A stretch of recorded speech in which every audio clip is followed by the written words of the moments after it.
Сәлеметсіздер ме, құрметті көрермендер? Бүгінгі видеомызда біз осындай қазақша жакеттің түрін тігіп үйренеміз. Менде қазақша 5-6 сыныпқа арналған жакет. Міне негізгі матамыздың үстіне дайын болған лекаламызды қоямыз. Менде лекала алдыңғы бөлікте екі түрлі модулмен салынған. Біреуі қиғаш, біреуі дөңес. Міне кезек-кезек қырқып алдық. Енді арқа бөлік.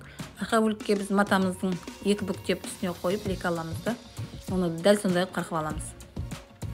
Дайын болған негізгі матамызды астарлық матаның үстіне қоямыз. Дәл сол размермен оны қырқып алыңыз. Оған 1 см артықтық қырқудың керегі жоқ, өйткені тіккен кезде астарлық материал артық болып шығып қалатын болады. Сондықтан дәл сол размер бойынша қырқып шығыңыз.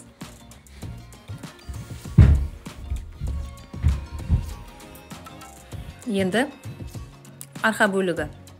Оны да дәл сондай қылып астарлық матаның бетіне үстіне қоямыз. Дәл сол размер бойынша қырқып шығамыз.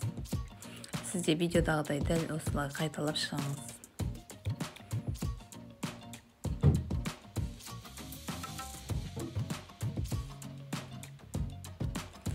Енді астарлық материалмен негізгі матамызды қосып мойын бөлігін тігіп жатырмын. Арқа бөлігінің мойын бөлігі.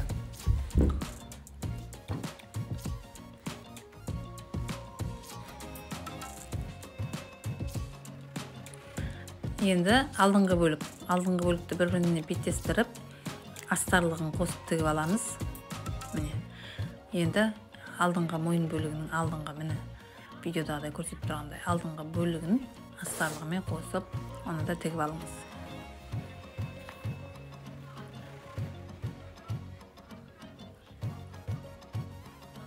Косичка жіберіңіз. Өйткені косичка жіберген кезде ол материал тырысып қалмайтын болады. Осыдан кейін үтікке барып, тігісін жатқызып, әдемілеп аламыз.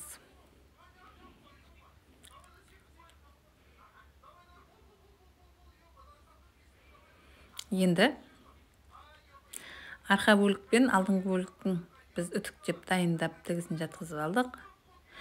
Енді екі иықты қосуды көрсетемін. Екі иығын міне астарлық материалын көтереміз. Міне негізгі матамызбен астарлығын қосып, бір тігіспен тігіп шығамыз. Столдың үстіне жайып, мына екі жағында артық материал көріп тұрсыздар. Сол жерін қырқып тегістеп алыңыздар. Сосын кейін оны қайтадан бір тігіспен машинкамен тігіп шығамыз.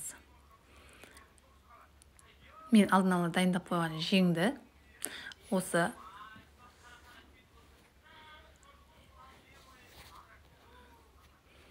қамзолымызға қайтадан тігеміз.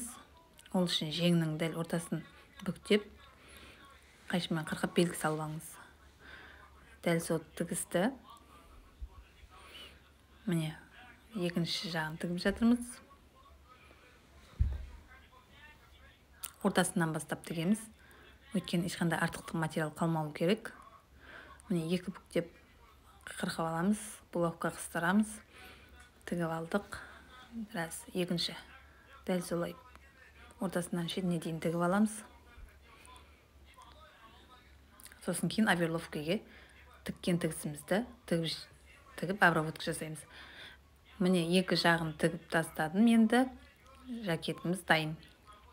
Сізде дәл осындай жакет тігіп үйренгіңіз келсе, менің каналыма тіркеліп, лайк басып, комментарий жазуды ұмытпаңыз.